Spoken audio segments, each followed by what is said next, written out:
Welcome to you Thursday, June 8th here on the Damon Bruce Show on Damon Bruce Plus. It's good to have you here on Damon Bruce Plus, and we have a special guest today that we want to get to right away. So let me just begin by welcoming everyone here. Great to have you back again. If you're an A's fan, if you are a baseball fan, if you are a resident of the state of Nevada about to have your pockets picked by John Fisher, maybe, maybe not, this is maybe a show that you're going to want to pay attention to today. And as always, we invite you to pay attention and pay some business to my sponsors. First of all, we got the cardboard cutout. We hardly need the graphic, but my man Ike is ready to get you a delicious sandwich today. There is no doubt about that. Whatever your taste in sandwiches may be, believe me, he's got one for you. If you got a taste for whiskey, pick yourself up a bottle of Blackened. It is wonderful to have them on board. And our newest sponsor is Uncle Boys, serving up delicious burgers in the Inner Richmond, a San Francisco original, if there ever was one, owned by real sons and daughters of San Francisco. So a great local business, and hopefully you give them your business as well. We need to get to business today with a man who is a journalist with a capital J. Ben Ross is probably someone you're already following. I hope you do, and if you don't, you should. He is at Ben Ross Tweets. That's where you can find him on Twitter. He is a Bay Area sports journalist. He covered the A's over at NBC Sports for a while. Now he does some work for the AP. He's a freelance guy. He's a one-man army, kind of like us over here now. And it is great to have you on, Ben. Thank you so very much for joining us today. Oh, so good to be here, Damon. Thank you. Thank you for having me. I appreciate it. It's great to have you. And look, let's just jump right in here. And I kind of want to approach this with, it's a situation that I've clearly prejudged, right? I mean, we've been sitting on top of John Fisher, Dave Cavill, what they have and have not done in Oakland for years. It's hard to come in this with just, no judgments. But last night's special session in Nevada was, to me, a masterclass in underwhelming presentations by people that we've been accused of being empty suits for a very long time. And in a weird way, we got pulled, the curtain gets pulled back and we get to see just a level of poor presentation. And even the most project positive person, I think, would have to have watched what we watched take place in Nevada last night and walk away saying that this A's team has cobbled together a pitch that is as poor as the team that they've cobbled together on the field. I think that's a really good way to put it. And I mean, I think you and I, Damon, and people here in the Bay Area, as you said, we already kind of knew what you get with guys like John Fisher and Dave Cavill. I think in some weird way, it was sort of like cathartic for A's fans to allow the rest of the world to see. I mean, the way that Dave Cavill, the very first question he's asked about, like, will you be willing to pay that live entertainment tax? And he couldn't give a straight answer, just completely called out, and sort of embarrassed and fumbling. I think your description is really good, just unprepared. And, the whole thing, it's been embarrassing to watch. I don't know. It's got to be embarrassing to be associated with that franchise right now, which is sad because the A's are such a proud franchise, and to see what they've become, it's rough. As relevant as the point is that one of the state assemblywomen, assemblymen, assembly persons said, we didn't have money to fund summer school programs. How do we have money for this? And as relevant as that question seems, to me, it's there are now more reasons than just a level of tax dollar moral ambiguity going on here. Like what it seemed to be most illuminated last night was that the A's are stepping into an unprepared situation with fuzzy math and basically trying to say that every single study that's ever been done on a college campus about the local boon to an economy that a new stadium offers isn't something that the A's really can even offer. Like, their new stadium economy has already been booned by other new stadia. And for the A's, and this is, there's so many elements of this that seem funny, but I always thought one of the biggest problems for the A's is that, they were like the third or fourth most important team basically through their own mismanagement here in the Bay Area, they are going to land in a city where they're instantly going to be the third or fourth most important team. I mean, if they really do get this done, it felt like there were few people who were ready to just take the A's on face value. So why wasn't a conclusion reached last night, Ben? I thought we would be talking about actual results today here, but they're going to sit down again this afternoon to keep a conversation, which it doesn't feel like anyone's got any new talking points to put on the table. I mean, we know what the deal is. It's being called a grift by just about everyone who's looking at it. Where is the there in Nevada wanting this? Well, you know what's incredible is like the people of Nevada are seeing through this. Like if you look at the public reaction and like responses to this thing, it's overwhelming. 93%. Yeah, 93% of people polled. I mean, that's unbelievable. And again, like I think if you're an A's fan in the Bay Area, at least you can take some not comfort, but just it's got to feel good to at least see that. You know, you're not taking crazy pills here. Like other people are seeing this for what it is as well. It's a grift. It feels like, I mean, I think the reason to answer your first question, why this is still going today, is because it's obvious the A's are just kind of throwing this all together at the last minute. I mean, they had their first ballpark site in Vegas like 10 days before they switched it. You know, they don't really have any actual details in the proposal. They're just asking for this money. It's pretty obvious that this is not thought through at all. It's just kind of strung together, and you know they're hoping that they can somehow get the votes anyway. And the crazy thing is they still might. Although I think yesterday was at least encouraging that you see a lot of opposition from some of that Nevada Senate, and for good reason.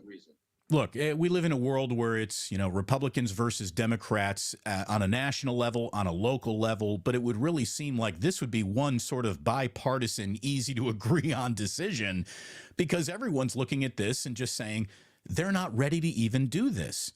And what's amazing to me is they're fighting over a dollar amount that if John Fisher had to pick up that tab, why wouldn't he just go ahead and pick up that tab if this is such a great opportunity awaiting him? It seems like even the A's are skeptical about the A's working anywhere. And as a matter of fact, John Shea brought up something I thought was pretty clever when he basically said Fisher's hired hand, Jeremy Aguero, reiterates that the A's, with a move, would like to reach the 50th percentile in Major League attendance. And as John points out, name one single team that has ever made it a goal to build a shiny new stadium to have average attendance. Yeah. Well, and you know what's crazy about that? That's a great point, number one. But number two, the point that, was being made yesterday is even trying to be in the 50th percentile with that small of a stadium is going to be difficult. This stadium that they're proposing is 30,000 people, by far the smallest in baseball. I think to get to the 50th percentile, they need to average around 27,000 fans per game. And as people have pointed out, I think it was Brody Brazil on Twitter who I saw, like, there are going to be games in any market where you've got 16, 17, 18,000. How do you make up for that to average 27,000 when your capacity is 30,000? The math just doesn't add up, even to get to an average attendance. And again, that like whole thing, every detail that you look at, it just becomes more and more clear that this is sort of a last-ditch, poorly thought-through effort without any of the planning that's necessary. And boy, I'm glad that most people see it, but it would be incredible if it got passed anyway. Anyone who wanted to say that Oakland was the problem. And look, Oakland does come with its own fair share of problems. It's not the most well-run city in America. We all know that. But to try to hang this on current mayor, former mayors, 2 mayors ago, we're seeing what's coming to light in these public hearings now is that Dave Cavil really is, he is such an empty suit. And John Fisher is just unpresent, unaccountable, unaccounted for in this entire process. I don't even have to ask you, Ben, whether or not you've ever interviewed John Fisher. I know the answer. I know it's a no. The guy, if you didn't know that he existed on some level, there's very little proof that the man does exist. It is insane that he wasn't there yesterday. I think he's nowhere. In the public comment, you had that guy call in and sing "Where in the World is John Fisher" to the tune of Carmen San Diego. Yeah. Where is he though? And I mean, you're completely right. Like, it's insane, as you said. If you're an A's fan, you kind of know that this is how he operates, but it shouldn't be. You shouldn't be able to do it. To your point with Oakland. Sure, they've got their share of blame in like you said, they're not a perfectly run city, but they've worked with the team. Like, to their credit, they came a long way with that Howard Terminal proposal. They're close. That's what's so frustrating and outrageous about this whole thing. They're getting more. I think the A's would get more public funding from that Oakland deal than this Las Vegas one. I think they're within about $80 million. To talk about a small amount for a billionaire in a huge deal like this. So that's what's most frustrating about all of this. It's not like Oakland is saying we're not going to work with you at all. They came a long way. They kind of went along with a lot of the A's demands, and to just back out last second in mid negotiation, throw this thing together. I mean, the whole thing just stinks. And I think anybody with a couple of eyes can see it.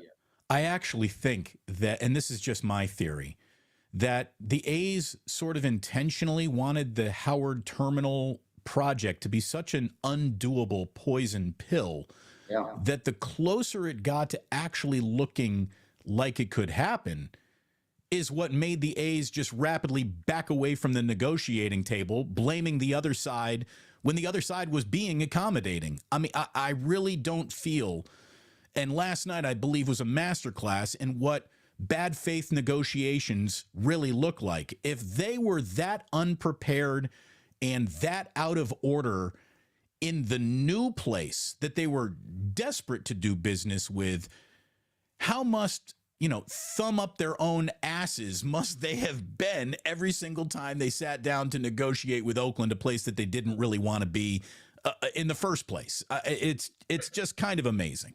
Can you imagine what it must be to try and negotiate with these people? It must just be the most frustrating thing in the world. And you're right. Look, I think there's a lot of proof that they've been negotiating in bad faith. The fact that, like, all of their demands for what they wanted in a stadium, they're willing to just kind of throw out the window now for their location in Las Vegas. Now all of a sudden they don't care about the waterfront. Right. They don't need a glass city. They don't need a glass city around the stadium.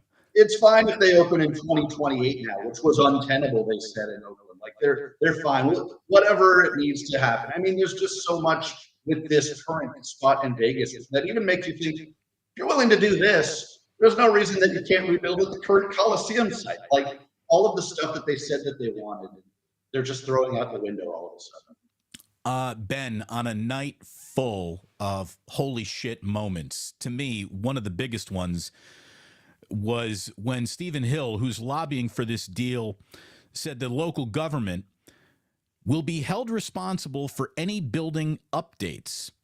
Now, just to sort of put into layman's terms, what the A's are saying is, we want you to help us build this stadium, and then it is up to you to maintain this stadium. And if you just look at how comfortable John Fisher is with stadium maintenance and the concepts of such a thing over in Oakland, I mean, to me, that is just the biggest red flag put on this for Nevada that they need to consider. For example, Levi Stadium, officially not old. Where they're about to go through $125 million worth of upgrades for their stadium. Where the Brewers play, what was Miller Park when it opened in 2001, now roughly needs about $500 million worth of stadium upgrades. Basically, the city of Las Vegas tears down, a casino built just 30 years ago to put something better, newer, more sparkling, because there's always a demand of the new and the now in Las Vegas, which any stadium built in Las Vegas would have to keep up with as well to keep people coming back. So as part of the deal, Nevada's going to have to pay for any and all stadium upgrades after the original 25-year agreement is over. And no one should think that John Fisher is going to step up to answer that bell should it need to be rung. I mean, the more you look into this thing, the more red flags there are. And you're right on with that. I mean, first of all, people talk about the $380 million in public funding up front. There's that. There's hundreds of millions of dollars of tax credits as well. I mean, again, every page you uncover, there's something more and more that seems like a red flag. And here's the thing. I mean, I think Las Vegas is at least a little bit skeptical based on how things went with the Raiders. That's not working out quite as well in terms of the financial aspect as like maybe they thought it would. I mean, I think you compare how the Raiders are going compared to the Golden Knights, and it's no contest. The Golden Knights are an expansion team. Everybody loves that team. A little more mixed on the Raiders. I think they're a little more skeptical now that the A's would turn the Raiders situation but 100 times worse. And I think for good reason. I mean, I don't know. I'm at least optimistic that people are starting to see what we've known all along. That you can't trust anything these guys say. When I say these guys, I'm talking Dave Campbell, talking John Fisher. In a video that you can find on my timeline, I'm sure that you've retweeted it too, because like I said, there were two kind of holy shit moments of the night. The first is finding out Nevada's on the hook for any upgrades after the stadium is built. The second is a former A's senior executive, Steve Pastorino, who is now a resident in Las Vegas, went before the special committee to basically tell them, you're dealing with a couple of incompetent monorail salesmen who I shared a desk with. Like, this isn't my opinion that they're bad at their jobs. I worked alongside these people, and I can tell you how bad they are at this.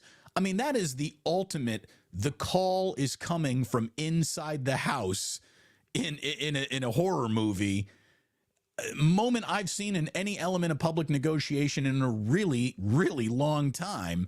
So when the dust settles, and this is a loaded question because who the hell knows, when the dust settles, whether there's a vote today, tomorrow, next week, and 4 more special sessions from now as people call in singing Carmen Sandiego jingles, do you think the A's are in the gray area of stuck in between Oakland and Vegas? Or if they are going to Vegas, or if they're going to turn around and be like, oh, Oakland, we love you the entire time. Or maybe this is enough evidence for Major League Baseball to really look at John Fisher as an owner and say, you are unworthy, you are incompetent, you are negligent, and it's time for you to sell. That last thing you said is, I think, what A's fans are obviously hoping for. And I think it comes down to 2 possibilities. I think that there's still obviously the chance that this Las Vegas thing somehow goes through, even though everyone knows it's shady, to say the least. I think if it fails, if they fail again here, because look, this A's ownership group, John Fisher, has failed at getting a new stadium for a long time, and not just in Oakland. People like to blame Oakland. He's tried other places. I mean, Fremont. We've tried Laney College. Yeah, We've tried San Jose. The common denominator is John Fisher here. And I think if this one fails too, I think maybe that's the point where Rob Manfredi says, that's it. It's time. You gotta sell. There have been there's some pretty good evidence out there that, people covering this, the Casey Pratts of the world, have put out about John Fisher that he might actually need money a little bit. He might not be doing as well financially as he would like or makes out to be. I mean, we know that GAP stock is not doing great. He could sell the A's right now and make about $1 billion based on what he purchased them for initially. So I think if this Vegas thing fails, I don't see the current ownership crawling back to Oakland and saying, let's do this. But I do think that there's a chance at that point that they decide either themselves that they need to sell, or MLB, Rob Manfred, the other owners, kind of push them into it. And I think it's not, I still don't love the odds. If I'm a betting man, I still unfortunately think that you end up in Las Vegas, but it's not a sure thing. If I'm an A's fan, I'm hoping for that scenario where they have to sell. If you were sitting in that special meeting last night, I don't see how you could lend your support to the concept of, let's help this guy do more do brisk bad business in our city, just like he did brisk bad business in the city that he's abandoning. Ben, you are very, very good at what you do. I admire your work very much, and I thank you so much for joining me here today. Really appreciate it.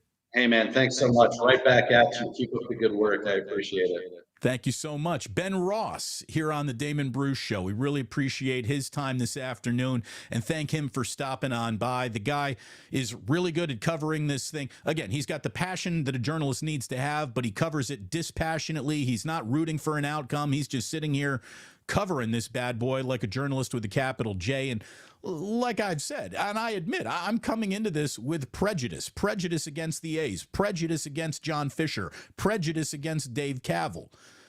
I don't understand how anyone who could have watched what happened last night could think, absolutely, this is the group that I want to be in business with. It was a clown show. It was a clown show. It was a clinic in how not to sway votes. Really, really something else. So, I look, to some people, they maybe see, a conversation about A's Stadium, they get out of there. For other people, Vince Vargas, all right, talking Oakland A's baseball, sweet. Look, all I can tell you is that this is a story that is beyond baseball now. This is a story about real estate, about grift, about scamming, about fuzzy math. It's about a level of greed. Again, John Fisher is asking for $380 million to get this done. Do you realize how little $380 million should be to a multi-billionaire? I know that a lot of people throw around numbers like $1 million and $1 billion, that we've become so immune to it. Like $1 billion doesn't sound that much more than $1 million. It is. It absolutely is. $1 billion is $1,000 million. From your $1,000 million for $1 billion deal to go through, you think you'd be willing to just kick in that extra 300 to make it go? There is no real desire to get it right, to be accountable, that John Fisher shows time and time again through the math that is fuzzy and through his presence, which is unaccounted for. Completely and utterly, like Ben said, we almost need John Fisher holding up today's newspaper like a proof of life photo. Is he really even there? Is he with us still? It's kind of amazing. It's sort of ridiculous. And it is just absolutely crazy. Erwin came in today. He's like, I hit that like button before even heading into the chat. Well, hey, maybe the show wasn't good. Maybe you might not have liked it. So, thank you very much for just the blind support. But go ahead and hit that like button after you've watched. I want you to genuinely like it. That's what we're going for here. This is from Matthew 11:5. He says, meanwhile, John Fisher was shopping for land in Alameda. I saw my old station mate, Kyle Madsen say that John Fisher was overlooking at the the Raiders' former practice facility. I know that plot of land. It's not a plot of land that is big enough to build a baseball stadium on. And I don't know. It's really something else how John Fisher, again, the fact that he would be doing anything other than trying to nurse this through the Nevada special session is incredible to me. I mean, maybe John Fisher's self-awareness brings him to the fact that I present so poorly, I should just stay out of it. So you got to hire people who present well. And Dave Kaval is not that hire.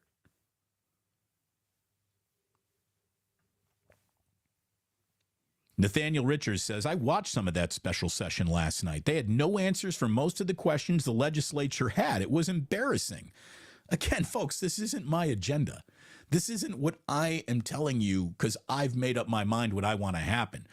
Everyone saw that last night there was no real Wizard of Oz. You pull back the curtain, it's a little man operating gears.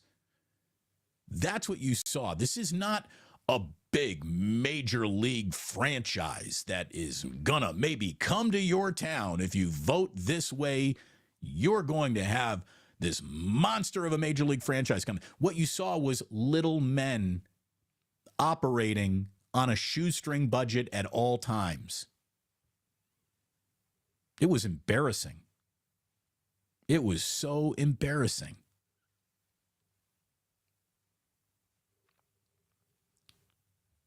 What do we, R.I.P. Hindu? What R.I.P. Hindu? What's going on here? What, Dave Henderson passed away? What happened? Again, whenever I get R.I.P. things going on, someone was telling me, echo. Well, that's because we have our friend Ben Ross not talking into a microphone. He was just doing it over his computer. Calm down. We all know. We all know. The echo is not coming from Damon Bruce's soundboard. Damon Bruce's soundboard is high tech, I swear to God. Heavy echo, echo chamber, echo. We know. It wasn't on my end, but it was really, really good to have Ben Ross come on in. And I hope that you survived the echo, which is, the same Zoom meeting echo that you get on every Zoom meeting of your life. As soon as we have grown the Plus to the size of sending out remote crews to mic our guests, we'll let you know all about that. Yeah, this is amazing. True Blue forever. Our goal is to fill half our stadium. No, the goal, in order to be in the 50th percentile of attendance, they need to have nearly 100% sellouts. That's what makes the A's and their math on this so fuzzy. In order for it to work, in order for this to work for the Oakland A's, they basically need to operate every game at nearly 100% capacity. Look around all Major League Baseball. Who's doing that? Who's doing that? You're going to Las Vegas. There are so many. There are, the entertainment options go to infinity. Come on, let's go to an A's game. I don't see it. And I don't understand how anyone there could see it either. Something else. There you go. Erwin, thank you. Real Plusers, power through the echo. Thank you very, very much. Yeah, another way to say this whole thing is being said right here by Rockin' New Era 84. The math just ain't mathin'. Now, the old saying, Stevie P says, if you build it, they will come. For the A's, it's sort of the other way around. If you build it, they still may not come. And again, the whole thing it doesn't feel rushed. This is not a feeling of rush. This is clearly being rushed.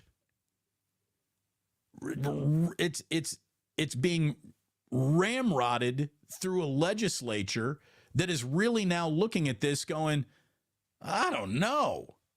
And they're right to feel that way. You got to see the video of former A's senior executive Steve Pastorino just basically burn the entire operation down. It's something else. So, look, we will get to Club Plus here in just a bit, but I got to tell you, last night when I was my eyes were on Twitter watching all the information come out of the Nevada special session.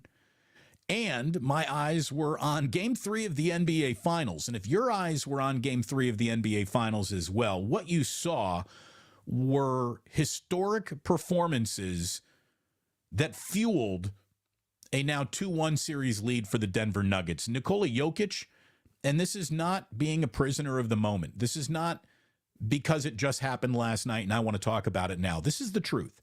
Nikola Jokic last night played one of the single greatest basketball games ever played in the history of the sport. Given the circumstances, there's no point scored in the regular season that would ever mean as much as a point, a rebound, or an assist in the postseason. There is no point, rebound, or assist ever scored in the NBA Finals that is worth as much as the Western Conference Finals or the semifinals or the first round of the playoffs. Once you get to the NBA Finals, that's as valuable basketball as basketball gets. And last night, Nikola Jokic was 32, 21, and 10 in 44 minutes on the road in the single biggest game in the franchise's history. I mean, that's what it was. Tied 1-1, Game 3 turned into the biggest game in the history of the Nuggets going to Miami. And what did Jokic do? He put on a performance that the NBA Finals has never seen before. He's the first player ever with a 30-20-10 game in the NBA Finals. First player ever. Now, I saw a lot of smart people say, well, that could have happened when, Bill Russell or Wilt was playing, but they didn't count blocks. This is 30-20 with 10 assists. They were counting points, rebounds, and assists forever in the NBA. It's never happened before. It's never happened before. He's the first player ever with a 30, 20, and 10 game in the NBA Finals. And oh, by the way, his teammate Jamal Murray, he wasn't bad either. As a matter of fact, he was so good. There were times when the Miami Heat were like, just let Jokic go. We got to stop Murray. And they couldn't stop him either. They became the first time ever two teammates have had triple doubles together in the same NBA Finals game. You got Jokic and Murray playing one of the greatest two-man games ever. And it's not a team that just has to lean on that two-man game. They got players. Nikola Jokic is doing nothing short of putting the dot on the exclamation point of his career, where he is having a run of seasons here where he was named league MVP 2 times in a row. And because they don't want to give it to anyone 3 times in a row, he was basically denied that. And it looks like he's about to win an NBA championship and be named MVP of the NBA Finals. This is one of the greatest basketball players of our life. And if you listen to a single show that tells you, well, he's a little bit boring and that's why there's not a lot of appeal there, you're listening to someone who doesn't understand the sport of basketball hosting a show. I mean, I just don't know how to tell it to you. If Nikola Jokic ain't for you, this sport ain't for you. There's not enough sizzle to his game. Forget about the sizzle. Look at the steak that he's serving. Opta Stats broke it down that Nikola Jokic, so far, this postseason, has scored 39% of he's responsible for 39% of Nuggets assists, 30% of their rebounds, and 27% of their points scored. All are top 5 of the highest percentages of their team's total in this year's playoff. No one else has done this in the last 30 years on a team that made it to the NBA Finals. So basically, think of the last 3 decades. The last 3 decades of NBA Finals history. All the great players, all the MVPs, all the scoring leaders, rebound leaders, assist leaders, all the greatness that has been attached to the NBA Finals for the last 3 decades, and not a single performance, none of them or one of them, has been as responsible for a team's success as just Nikola Jokic. Stunning what he is doing. He is inserting himself into the 10 greatest centers in the history of basketball conversation right in front of our eyes. If you want to say, well, there isn't a lot of centers, talented centers in the league now like there were back then, so it doesn't, you got a sliding scale. He's going up and playing a pretty talented center in the NBA Finals right now. Bam Adebayo can play, boys and girls. He's having a really good series too. But the numbers that he's putting up, as impressive as they are being dwarfed by who Nikola Jokic is and the numbers that he's putting up. Guy's just incredible. Game 4 of the NBA Finals. I'm happy to report we don't need to wait 2 nights. It's actually going to just be a 1 night off situation. And we get Game 4 of the NBA Finals on Friday night. And if the Nuggets win that one too, it's good night, Irene. Miami Heat got toasted last night. And even when they looked like they were in that game, you could just tell that they weren't. Giants baseball this afternoon, and I do mean literally this afternoon. 12:10, I believe, is the start time in Colorado, and we might get a Broomhilda sighting before it's all said and done. Giants are trying to sweep the Rockies, take 3 in a row. It's Alex Cobb against Chase Henderson. Cobb is 5-2 with a 2.71 ERA. Chase Anderson doesn't have a lot of history with too many Giants hitters, but he does have some history with Michael Conforto. And even though Conforto only has 3 hits in 18 career at-bats against Anderson, all 3 of them have been home runs. So J.D. Davis has got a very small sample size level of ownage. So we'll see what the Giants do today and if they can polish off a sweep before they come on to take the Cubbies on at home starting Friday at 24 Willie Mays Plaza. And again, we've talked so much about the A's, of course, baseball being the last thing that anyone thinks about with the problems that they're in these days. The A's are looking for their first 3-game winning streak of the season. It's frickin' June, and they haven't won 3 in a row yet. They'll be looking for their first 3-game winning streak of the season, but like all good things, you must wait.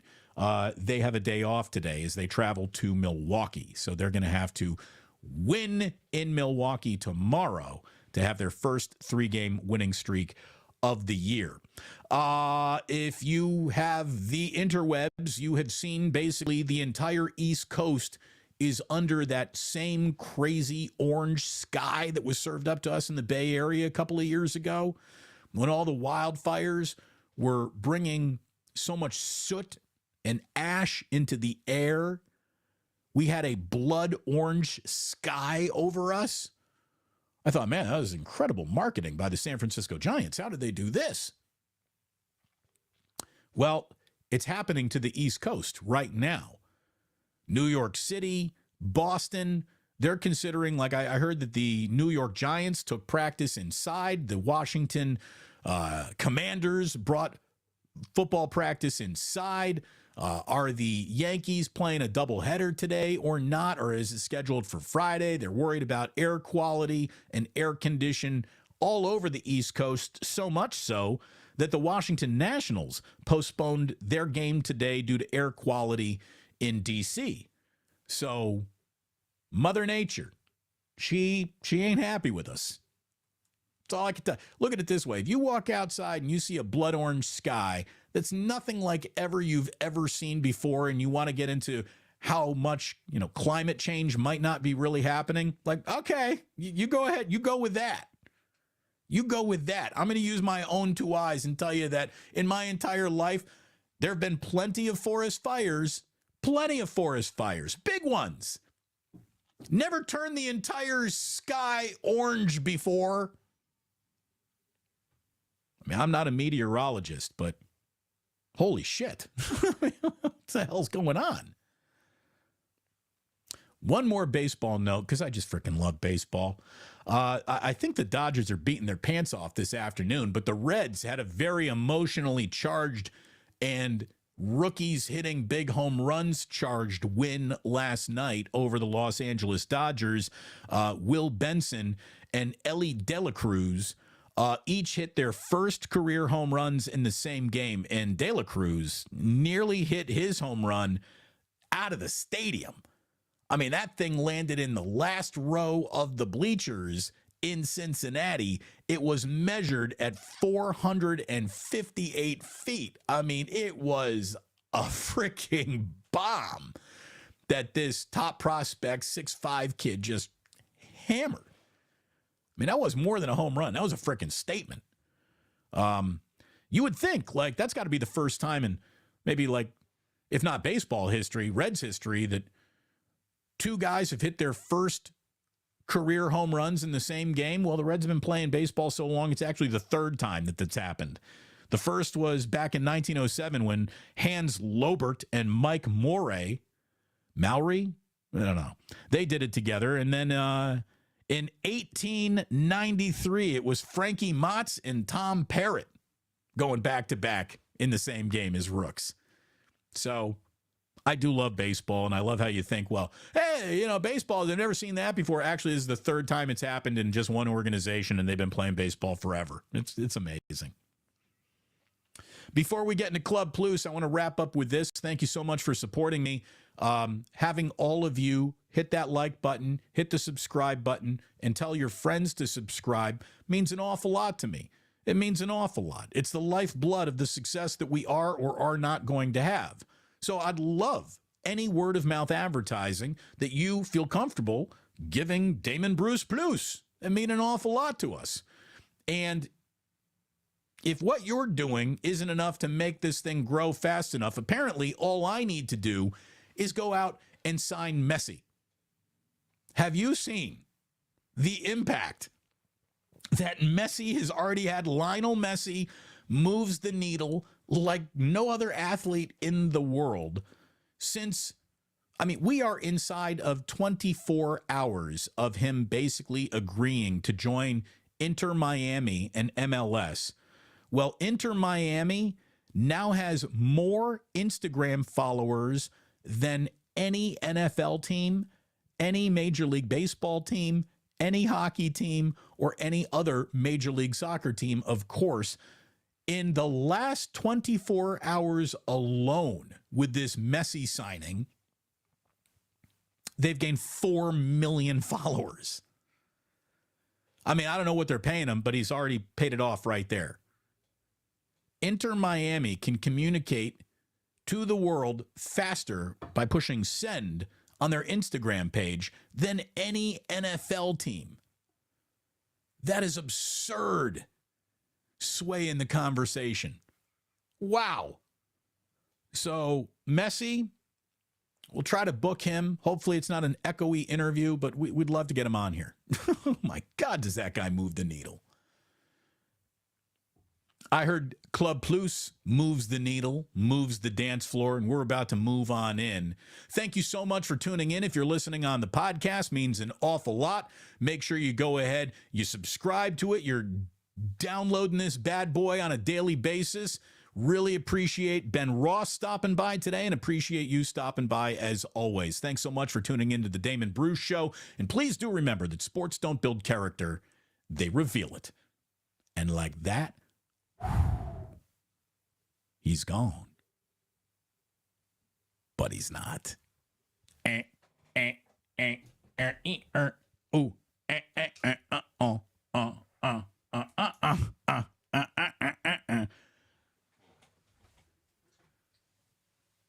Hey-oh, my whiskey friends, my special whiskey. I love me some whiskey. Always have, always will. How are you? All right, let's get into Club Plus. Where are we today? This is Chappie Ramirez. He says, if this goes through, do the A's plan on building an indoor stadium? Day games in the desert would be insanely hot unless all their games during the summer are played at night. They're talking about a spectacular, greatest state-of-the-art, brand new, sort of retractable, not retractable, translucent roof, and I don't believe it. I don't believe it. Otis Bird III, our guy, saying, this Vegas thing feels rushed. Almost like it feels like it won't get done. Look at it this way. If this gets done, it's going to be because the Republican governor not only had his entire Republican constituency sitting in this state legislature decide to back this, but 3 Democrats need to cross the aisle.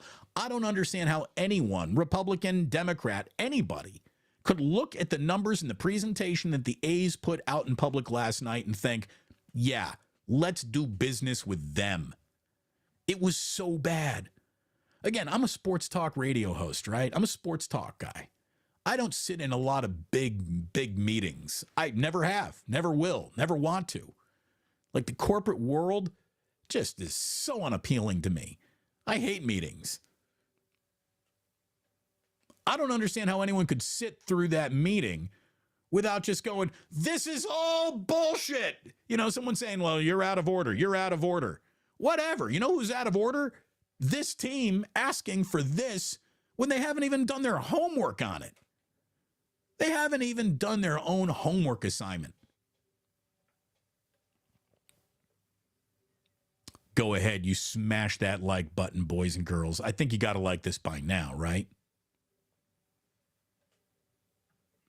When it comes to building in Oakland, True Blue Forever's right. The stadium was never Fisher's focus. If all he ever wanted was a stadium in Oakland, he could have built 3 of them by now. Somebody says, Fisher either has the largest set of nuts we've ever seen or the smallest brain we've ever seen. It's a little bit of both.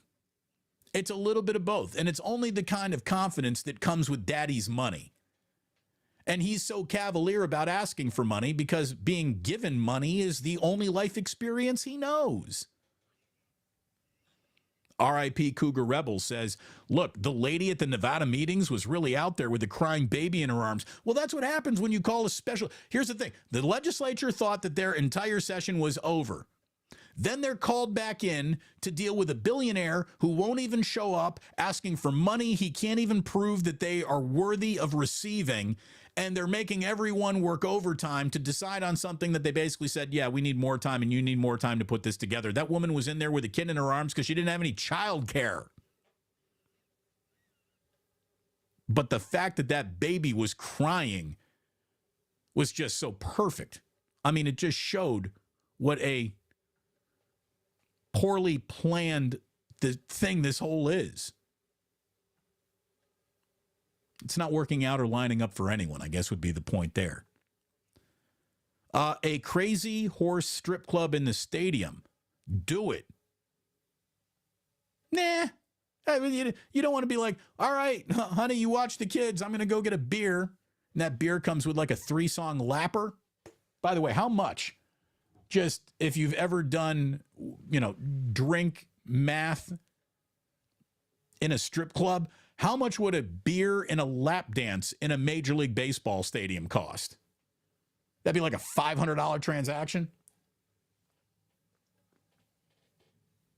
I mean, look how much a freaking Anchor Steam just costs. A draft beer goes for $18, right? You got some, if you want a good beer, you're basically cracking off a 20. Imagine being in a strip club inside a baseball stadium. Well, there's got to be $40, $50 beers at that point.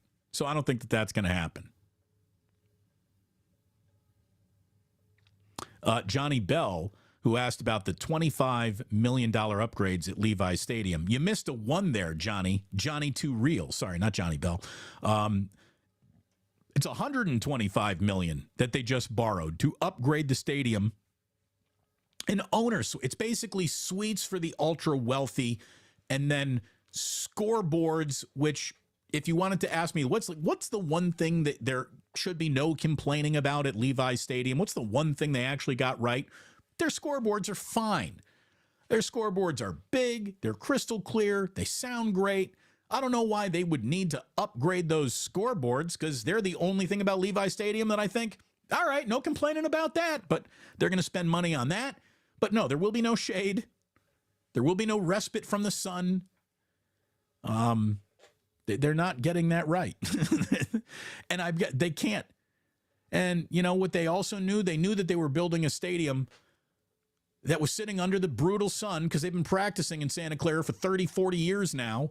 So they knew what they were going to be asking their fans to sit through, and they knew that they were building a stadium in a flight path, and they couldn't go any higher than what they already are, which I don't understand that, though, by the way. Why can't they add a little shade or the concept of an enclosure around the state? Well, you got too much land already spoken for that they don't want to, that they can't build on. So there's that going on. But it's this whole, well, you can't build higher because of your San Jose airport. Why? Have you ever seen a plane so low to the stadium that if there were a roof on it, the plane's underbelly would be scraping it? I mean, there's still, several thousand feet of clearance there. What would closing a couple 100 feet of clearance between the top of the stadium and a flying airplane do to make a jeopardy situation? I don't understand that.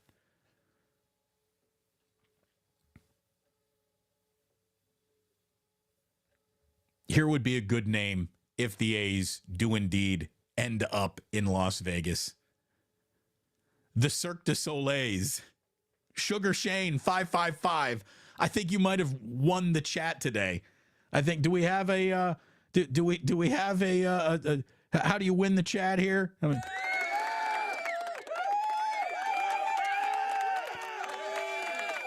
Cirque du Soleil's. That is fantastic. Well done. Well done. R.I.P. Cougar Rebel. John Fisher is a failure. Yeah, but he's the kind of failure that's got so much money, all he can do is fail forward. All he can do is fail forward. And that's what's gross. That's what's gross about insulating yourself with that level of money. There's no screwing it up that ever really comes back to bite you. So trying to get it right is never one of the motivating factors. He's not trying to get anything right. He's just trying to get what he wants. And that's what's gross. That's what's so gross about him and so many like him. His is just the most egregious and easy to spot. Ernie Chavez says, Damon, if he doesn't get that public money, then the relocation fee is $500 million. So that's $880 million that Fisher has to pay. And this is why someone over in Oakland just sent a letter to Rob Manfred that basically says, if you let this happen, we're going to re-examine your antitrust position. And that is nuts. Basically, Nevada has to lend a billionaire money so a billionaire can save some money. That's the ask. That's the ask. If you don't lend me $300 million, then how can I save $500 million? It's nuts. It's nuts. This is Joseph Kahine, whatever your name is there, Joseph. That's a terrible handle. You need to work on that. A former A's senior executive, Steve Pastorini, practically outed the A's and how ineffectual they've been by developing a star player and contributing to the city of Oakland. Yeah, no, he destroyed them. Again, when the call is coming from inside the house, you should be worried about the murderer at that moment.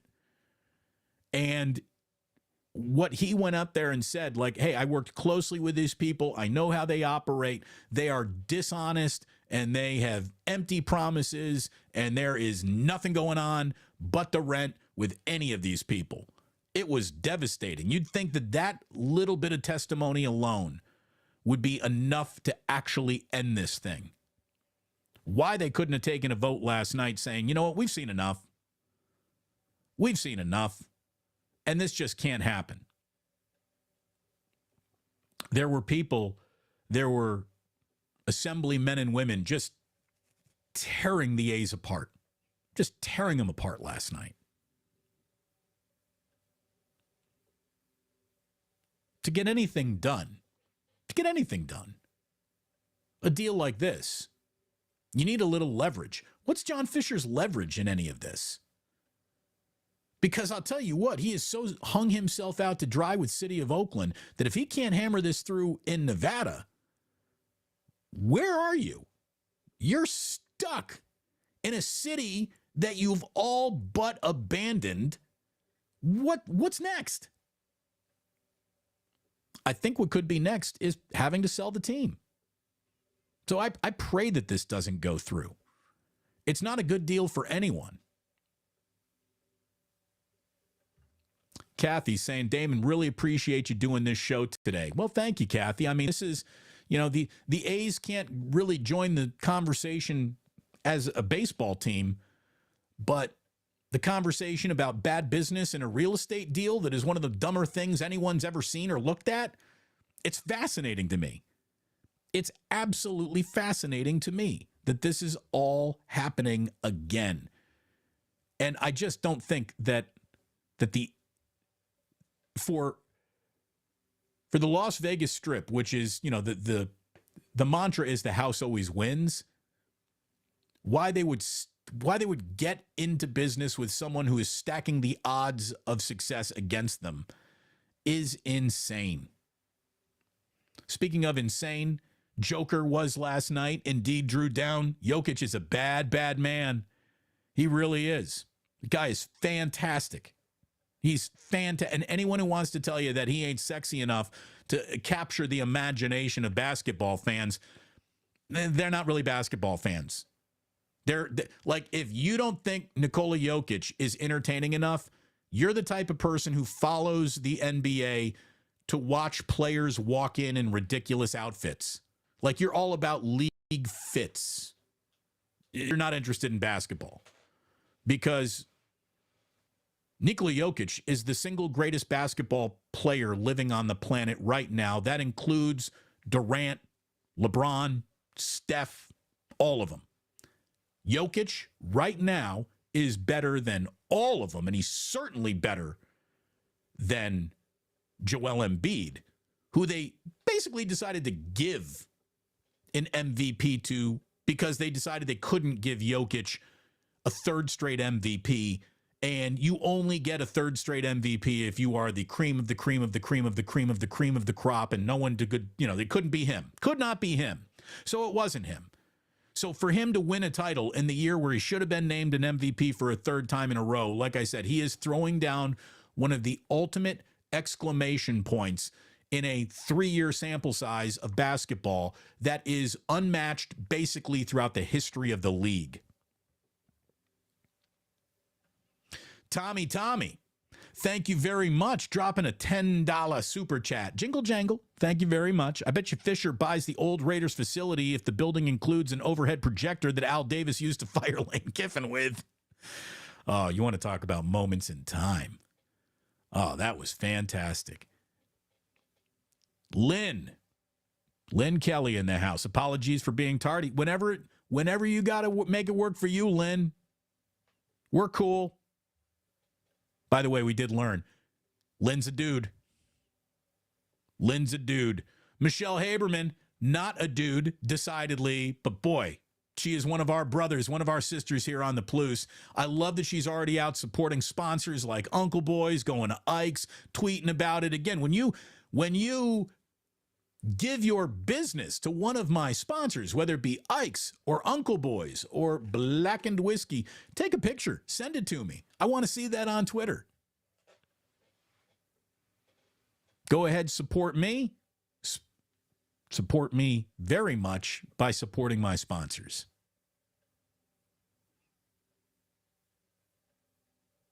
Thank you so much for supporting me, for super chats, for chat stickers, whatever that stuff is. I really, really appreciate it. I really, really do. Thank you so very, very much. Let's see.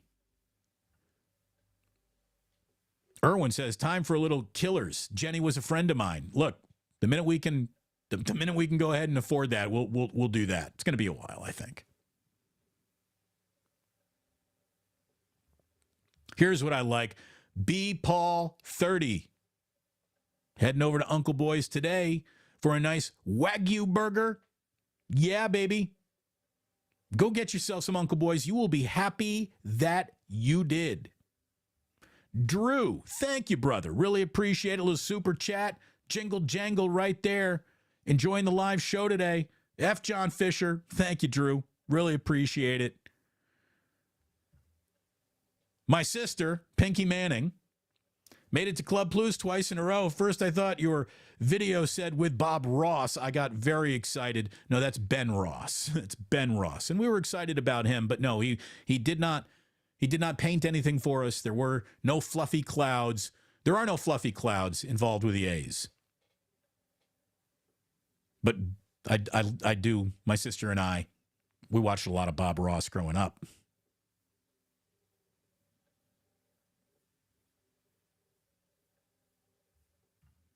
Let's see. This is from Paul. Paul says, I can understand not liking the A's from a San Francisco Giants fan standpoint, but I think we can all appreciate the legacy of the Oakland A's and the players that have played there, winning 4 championships. They meant a lot to the town. That's what's so frustrating. That's what just shows you what a poor caretaker and businessman John Fisher truly is of a franchise. He took a franchise that was universally respected, has as robust a trophy case as any team in the sport could claim to have. And he has taken them and reduced them to a team that is a less than statement when you compare them to the Stockton Ports. A once great franchise has been intentionally ruined by an owner who never gave a shit about him in the first place. He's just looking to get a real estate deal hammered through the prism of baseball ownership. Just the worst. Ooh, yeah, please do. T from the 203 says, Damon, I'm going to give you the hot yoga session update tomorrow. Yeah, that absolutely feels like a Friday. Get back to us, T from the 203, and let us know how it went with your girlfriend wanting to introduce you to her hot yoga instructor. There could be a lot of things going on there, or absolutely nothing going on there. I don't know, but I wish you the very best of luck. I hope it all ends wonderfully for you. Someone might even say, I hope it's a happy ending.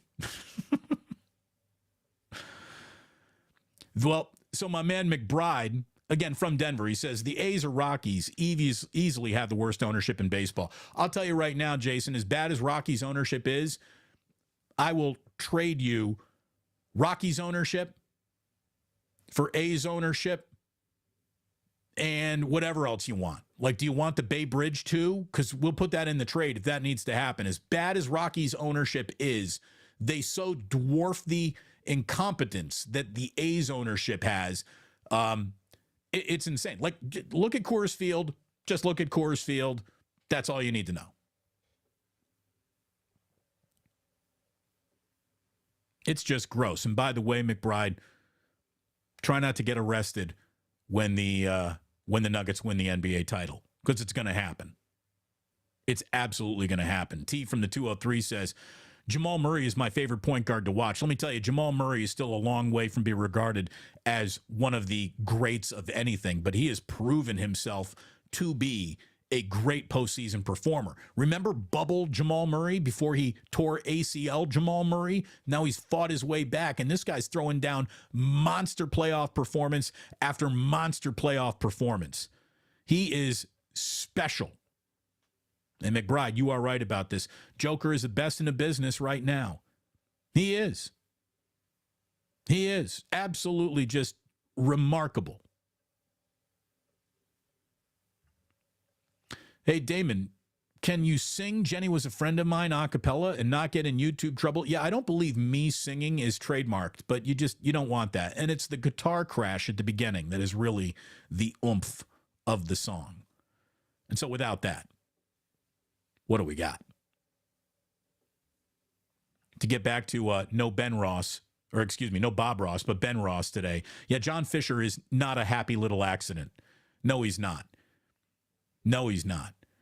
John Fisher would be the equivalent of Bob Ross's little the squirrel that he would have in his pocket. Was that Peapod? Be like if Peapod decided that he was going to drink all of Bob Ross's paint and then claw all of his cloud scenes and just rip it all to shreds. It would be Peapod on acid, basically. Oh, sorry, hold on. I got it. It would be Peapod on acid, baby. Or maybe it would sound like this if Peapod were on acid. Oh no, Peapod's on acid. Eeta woota wookie. I'm sorry, I can't turn this voice thing on without thinking Jabba the Hutt. But imagine just for a moment, Bob Ross is sitting there painting, and all of a sudden the little squirrel in his pocket decides to take 2 hits of brown acid and totally flips his squirrel nuts and goes totally crazy, starts drinking Bob's paint, starts snapping his paintbrushes in half, goes up into the man's beautiful white boy afro, takes a shit on Bob's head, and then just claws all of the painting. That's the Oakland A's. Peapod on acid. And that's the kind of analysis that no one else has given you. I'm very confident in that. Thank you very much, Abraham. Logan Roy needs to tell John Fisher and company they are not serious people. No, they are not. No, they are not serious people.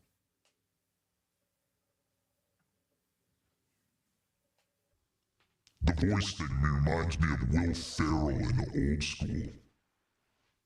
Hey man, you got a dart in your